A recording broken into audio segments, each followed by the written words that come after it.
चलिए आपको कुछ ऐसी दिनचर्या के बारे में हम आपको अवगत कराएंगे, बताएंगे, जिसको करने से आपके माइंड, बॉडी, सोल तीनों पर कैसे इफेक्ट पड़ता है। अगर इस तरह का कोई सूत्र हमारी दिनचर्या में ऐड हो जाए, हम अपनी दिनचर्या में उसको जोड़ लें, जो हमारे दिमाग पर, शरीर पर, मानसिक तौर पर, शारीरिक तौर पर, बौद्धिक तौर पर, हर स्टेज पर कैसे कार्य करता है, तो उस विधा को जानना चाहिए कि नहीं जानना चाहिए? जानना चाहिए, क्योंकि कहते हैं हेल्थ इज वेल्थ। इस पृथ्वी पर सबसे बड़ी दौलत क्या है? स्वास्थ्य। और स्वास्थ्य जो है वो आपकी दिनचर्या पर डिपेंड करता है। सुबह की शुरुआत कैसे करें? सुबह की शुरुआत यदि आपने अच्छा कर लिया तो दिन भर आप कोई भी पढ़ाई करेंगे अच्छा करेंगे, कहीं कोई खेल खेलते हैं उसमें आप हमेशा आप एनर्जाइज रहेंगे। तो सुबह हम जो है अपनी दिनचर्या को कैसे स्टार्ट करें, इसी पर थोड़ा सा आज हम आपको बताएंगे। सुबह आप लोग जब जगते हैं तो सर्वप्रथम क्या करते हैं? सुबह जगने के बाद हमारी कुछ नित्य क्रियाएं होती हैं ना। नित्य क्रियाओं के अंतर्गत वैसे सुबह जगने के बाद हम जो है शुद्धिकरण की प्रक्रिया में आते हैं। स्नान कर लिया, पूरे शरीर का शुद्धिकरण हो गया, मंजन कर लिया, दांत का शुद्धिकरण हो गया, कपड़े को धुल लिया, कपड़े का शुद्धिकरण हो गया। लेकिन उसके पहले हम जो है शरीर का शुद्धिकरण, शरीर के शुद्धिकरण में आते हैं, शौच, टॉयलेट, इस प्रक्रिया में आते हैं। जो सबसे प्रमुख चीज़ है कि अंदर की सफाई, क्योंकि सारी चीज़ ऊर्जा कहाँ से आएगी? अंदर से। आपको आँख की रोशनी अंदर से होती है ना, इसलिए आपके शरीर का हर जितनी भी जो आपके अंदर शक्तियाँ हैं कहाँ से प्रकटित होती हैं? अंदर से। इसलिए सर्वप्रथम हम जो है शुद्धिकरण में आते हैं। तो आंतों की सफाई कैसे की जाती है, इसी का थोड़ा सा आपको बताएंगे, और जो पूरे आपके जीवन के लिए सबसे ज़्यादा कल्याणकारी, हितकारी है। अगर इस चीज़ को हम समझ जाते हैं, और वो इतना आसान है। आप लोग सुबह उठते हैं, आजकल बहुत सारी बीमारियां बहुत तेज़ लोगों में घर कर रही हैं, जैसे बीपी की समस्या, हार्ट की समस्या, या डायबिटिक पेशेंट जो हैं आजकल ये बीमारियां, या आप लोग पढ़ाई करते हैं, सर दर्द करने लगता है, थोड़ी देर में सर दर्द ना हो, आप अधिक देर तक कैसे पढ़ाई कर सकते हैं? आपकी आँख की रोशनी पूरे जीवन कैसे बनी रहे? आपके दांत कैसे स्वस्थ रहें? क्योंकि अगर आपको अपने स्वाद को हमेशा पूरे जीवन भर लेना है तो दांत को स्वस्थ रखना है। जिसके दांत नहीं वो कौन सा स्वाद पाएगा? ठीक है ना। तो आइए सर्वप्रथम हम आपको लेके चलते हैं कि जो सबसे ज़रूरी है, आंतों को शुद्धिकरण कैसे किया जाता है। आंतें अगर हम इसको हमेशा सबल बनाए रखें तो आपकी डाइजेस्टिव सिस्टम यानी पाचन प्रणाली इतनी मजबूत रहेगी कि आप जीवन में कभी अस्वस्थ नहीं रहेंगे।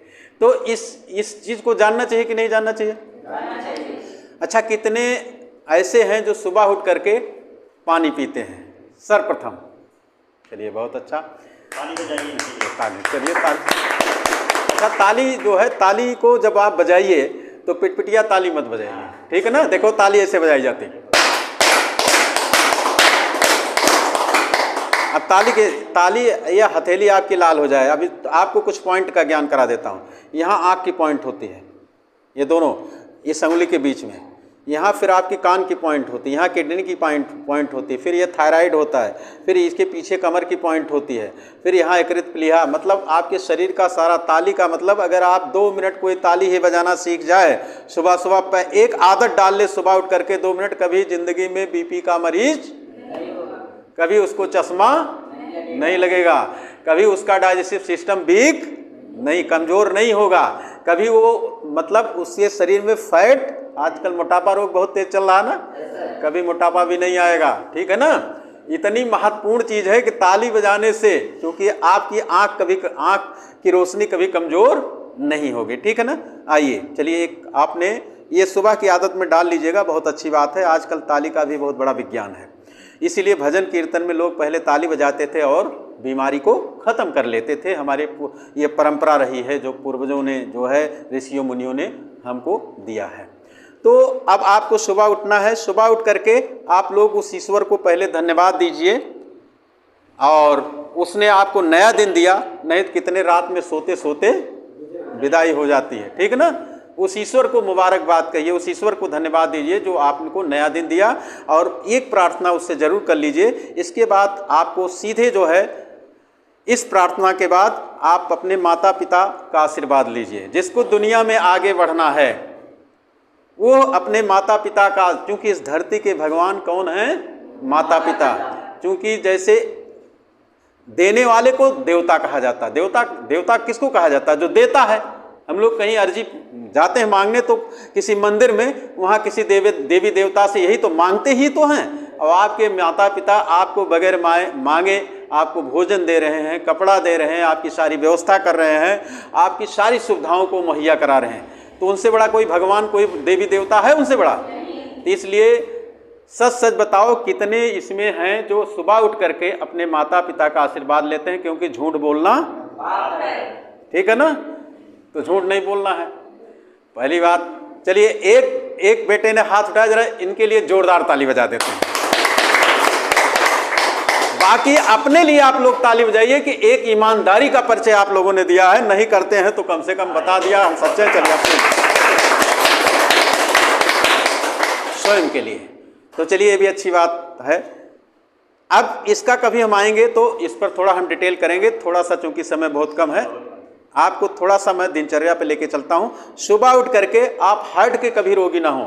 दिल, चूंकि दिल आपका एक ऐसा जो अंदर हार्ट है ये 24 घंटे काम करता है ना, काम करता है ना। कभी मतलब आप सोते हैं तब भी हार्ट पंप करता है, चलता रहता है। इसलिए इसके लिए जरूरी है कि इसकी मजबूती के लिए ये कभी अस्वस्थ ना हो। सुबह उठ करके शौच जाने के पहले आपको गुनगुना पानी पीना परम आवश्यक है, मतलब साल के 12 महीने। एक चीज नोट कर लें, दिन 24 घंटे में, चाहे ठंडी हो, चाहे गर्मी हो, चाहे जाड़ा हो, कोई भी सीजन हो, उसमें आपको एक बार गुनगुना पानी पीना चाहिए। और वो कब? टॉयलेट जाने के पहले, ठीक है ना। अब जो आप लोग कम से कम यहाँ सभी लोग जो है 14-15 साल के ऊपर ही हैं, ठीक है ना, इसके ऊपर ही लगभग जितने लोग बैठे, एक आध छोड़ करके, तो आप लोग कम से कम 2 से 3 गिलास गुनगुना पानी पी लेना चाहिए। और पी करके 3 एक्सरसाइज मैं बता देता हूं, ये कर लेना। जिंदगी में ना कभी बीपी के लिए गोली खानी पड़ेगी, ना आपके शरीर में फैट आएगा, और आपकी दिन भर की जो है ऊर्जा, कैसे शरीर एनर्जाइज रहेगी, कैसे मेंटेन रहेगी, आप ऊर्जावान कैसे रहेंगे। तो क्या इस एक्सरसाइज को जानना चाहिए कि नहीं जानना चाहिए? अच्छा, यदि आपको अपने हाइट मतलब एज के हिसाब से इस आसनों को करने से आपकी लंबाई भी बहुत अच्छी बढ़ती है, तो लंबाई बढ़ाने का भी काम आएगा और आपके स्वास्थ्य के लिए बहुत ही अच्छा होगा, पूरे शरीर को एनर्जाइज करने के लिए बहुत अच्छा होगा। तो हमें उसे करना चाहिए कि नहीं करना चाहिए? करना चाहिए। तो आप लोग क्या अपने स्थान पर सीखना चाहेंगे? सीखना चाहेंगे? चलिए, और एक सूत्र और नोट कर लीजिएगा पानी का। पानी कभी भी खड़े होकर के नहीं पीना चाहिए, जीवन में नोट कर लीजिए। और कोई खड़े होकर के पीता है तो उसको भी बताइए कि गलत तरीका, खड़े होकर के पीने वालों को गठिया, कमर, ये सब रोग बहुत तेजी से, बात विकार जो शरीर में बात का पित्त होता है, त्रिदोष जो होता है, इसमें जो है इसका बात विकार पर बहुत उल्टा विज्ञान है। इसलिए कभी जो है खड़े होकर के पानी नहीं पीना चाहिए, बैठ करके पानी पीना चाहिए। अब बैठ, और खाना खाते समय बच्चों कभी मत पानी पीना। कहते हैं भोजनांते विषमवारी, या भोजन के तुरंत बाद भी पानी नहीं पीना है, भोजन करते समय भी पानी नहीं पीना है, और भोजन के तुरंत, भोजनांते विषमवारी, भोजन के अंत में पानी पीना विष के समान है। इसलिए जो है आपको ये 2 सूत्र तो नोट कर लीजिए। खाना खाने के 1 घंटे बाद पानी पीना है। 2-3-4 सूत्र हैं, इसको जीवन में उतार लीजिए तो 80% रोग आपको नहीं आएगा। चलिए, सुबह उठ करके आप लोगों ने पानी पी लिया, ठीक है। ये बैठ के इस तरह पानी पीजिएगा। अब पानी पी के 3 एक्सरसाइज, जैसे कपड़े धुलते हैं ना, उसी तरह आंतों की धुलाई कैसे की जाती, इतना ही आज आपको हम बताएंगे। इतना ही आज का आपका मतलब सिलेबस है। तो आपने पानी पी लिया बैठ करके, 2 से 3 गिलास पानी गुनगुना पी लिया। अब पीने के बाद 3 एक्सरसाइज, 4 पोज बताएंगे और उसमें पूरा उसका नाम भी बता देंगे। 3 तो खड़े होकर करना, 1 बैठ के करना, ठीक है ना। तो आप लोग अपने स्थान पर खड़े हो जाइए। चलिए, अब हाथ को लॉक करिए, हाथ को लॉक कर लिया और सर पर रख लिया, ठीक है। और पंजों के सहारे पूरे एड़ी को आसमान की तरफ उठाएंगे, हथेली को आसमान की तरफ खोलते चले जाएंगे, सांस को भरते हुए जबड़े बंद रहेंगे, नोक से सांस को लेना कैसे, पूरा खिंचाव दे दीजिए। अब फिर सांस छोड़ते हुए फिर इसको रिपीट करते हैं।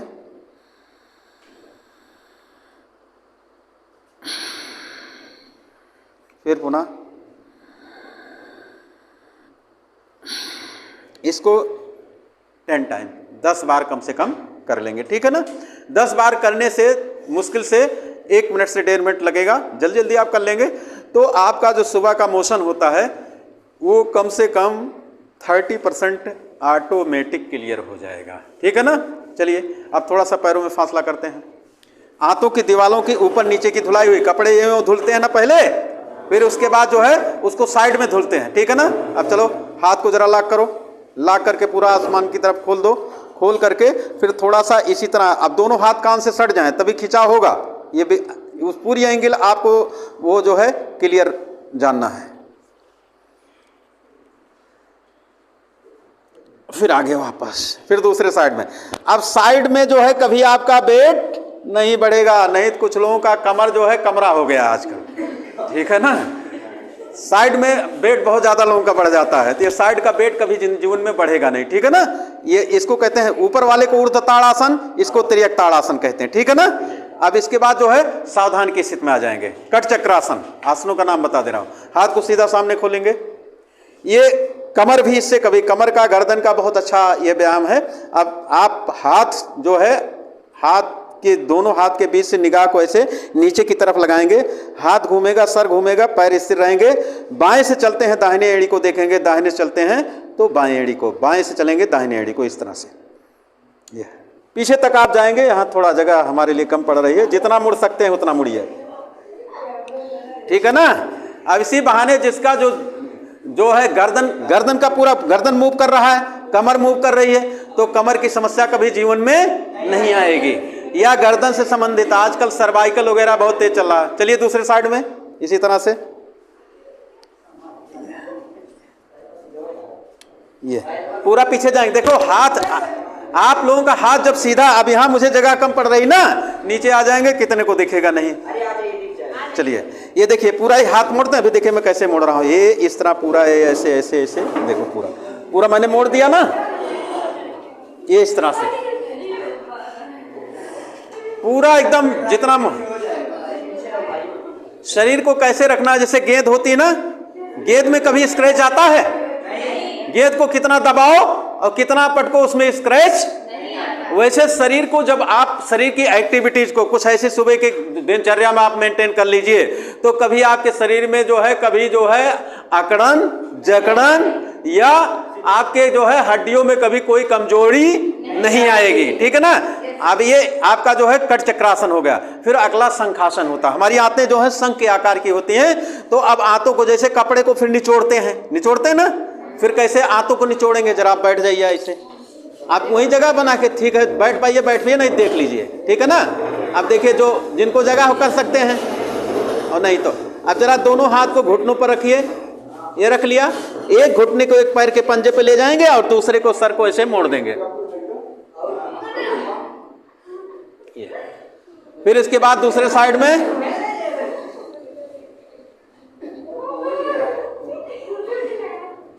ये, ठीक है ना। चलिए इतना है, इसको 4-4, 5-5 बार कर लेंगे तो आपका अपने आप मोशन क्लियर। अपने चेयर पर बैठ लीजिए, ठीक है ना, आराम से। अब इतना करते करते घर में जो सबसे छोटा कमरा होता है वो कौन सा होता है, वही तो टॉयलेट होता है, जो सबसे जिस कमरे की जो है आकार कम होता है, ठीक है ना। टॉयलेट वाला कमरा छोटा होता है, बाकी कमरे बड़े बड़े होते हैं, ठीक है ना। चलिए अब इतना ही, चलते चलते आपको थोड़ा सा एक, हाँ चलते चलते एक शायरी आपको मैं भी सुना देता हूं। काम ऐसा करो कि पहचान बन जाए, कदम ऐसा रखो कि निशान बन जाए, जीवन ऐसा जियो कि मिसाल बन जाए।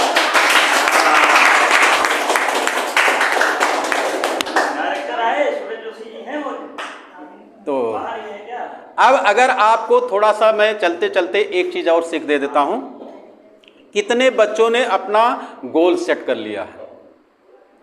गोल समझते हैं? टारगेट, गोल, लक्ष्य।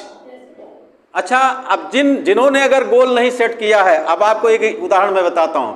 टिकट काउंटर पर चले जाइए और सुबह से शाम तक टिकट बाबू से टिकट मांगते रहिए। क्या टिकट बाबू आपको टिकट दे देगा? जब तक आपको ये नहीं बताएंगे कि मुझे कहाँ से कहाँ के लिए किस दिन जाना है, ट्रेन का नाम, इतनी चीज जब उसको बताएंगे किस ट्रेन से जाना है और कहाँ जाना है, किस दिन जाना है, तब जाकर के आपको टिकट देगा।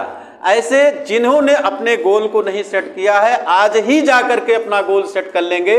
मुझे गोल का मतलब, आप अभी जो वर्तमान में मान लीजिए कि हमें इस क्षेत्र में टॉप करना है, ठीक है, हमें इसमें जो है इस क्षेत्र में सबसे टॉप पर रहना है, या आप फ्यूचर में मुझे ये बनना है, कोई महान नेता बनना है, IAS बनना है, PCS बनना है, या आपको जो है किसी क्षेत्र में जाना, डॉक्टर बनना है, इंजीनियर बनना है, कुछ भी करना है, तो जब तक आपका गोल सेट नहीं होगा तब तक आप उस जो है कभी भी जीवन में सफल इंसान नहीं बन सकते। इसलिए आपका सर्वप्रथम जो दायित्व बनता है गोल सेटिंग, ठीक है ना।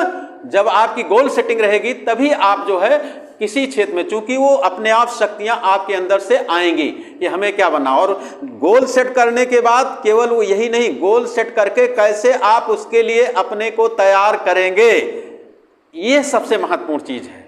कैसे तैयार करेंगे? आपने मन में बना लिया, तो गोल सेट करने का आपको मैं एक तरीका बता दे रहा हूं, कैसे आप इसके लिए सजग होंगे, तो कैसे आप इसके लिए जो है तैयार अपने को करेंगे। उसी का एक सूत्र आपको बता देता हूं। आप अपने गोल को एक सुंदर सुलेख बढ़िया सा बनाइए, उसमें लिखिए, ठीक है ना, और उसको पेस्ट वहां करिए जहां आप सोते हो। टीचर भी आ चुके हैं, तो गोल बता दीजिए। और उसको घर पर भी लोगों से बताइए, क्योंकि आप कभी कभी सोना शुरू करेंगे तो लोग आपको जगा देंगे कि आपका गोल ये है और टाइम इतना है। अब जैसे आप कहेंगे कि अब की बार मुझे 90 एबव रहना है, अपने क्लास में 90 प्लस रहना है, ठीक है ना, मतलब 90 प्लस का समझ रहे हैं ना, 90% से ज्यादा अंक लाना है, ठीक है ना। अब ये बता दोगे तो अगर आप जो है उस हिसाब से पढ़ाई नहीं करोगे तो आपके घर वाले, आपके माँ बाप, आपके बड़े भाई या जो भी हैं, जो भी आप जिनको, जो आपसे रिलेटिव हैं, जो आपसे बहुत आपका हित चाहते हैं, कल्याण चाहते हैं, तुरंत टोकेंगे कि ऐसे लाओगे 90 प्लस सो करके। और वो अपने आप फिर आपको वो 2 बार शाम को सोते समय 2 बार उसको रीड करिए और सुबह उठिए उसको फिर रीड कर लीजिए, और 1 हफ्ते के अंदर देखिएगा उस कार्य के प्रति, उसके प्रति आपके अंदर कितनी शक्ति का समापन किया जाता है। सूर्य उगकर भी भला क्या हित करेगा, शेर है कि सूर्य उगकर भी भला क्या हित करेगा, आपके प्रति अगर हम बात बैठे तो अगर जो इन्होंने बताया है इसका कुछ परसेंट, 60%, 70% आपने फॉलो कर दिया, अमल में लाया, अपने दिनचर्या में शामिल किया, तो रिजल्ट दिखाई पड़ेगा, ऐसा भरोसा है, ऐसा वादा है, ठीक है। इसी के साथ हम लोग आज व्यक्ति निर्माण से राष्ट्र निर्माण का जो हल्का सा संबोधन था, हल्का सा क्रियाकलाप था, समय कम था, लेकिन समय के साथ हमने पूरी कोशिश की है आपको एक अच्छा नागरिक बनाने की। तो मैं आपका साधुवाद देता हूँ, आपको भूल प्रशंसा करता हूँ, आपको और आपको धन्यवाद ज्ञापित करता हूँ कि आपने तन्मयता के साथ कार्यक्रम को सीखने की कोशिश किया। धन्यवाद।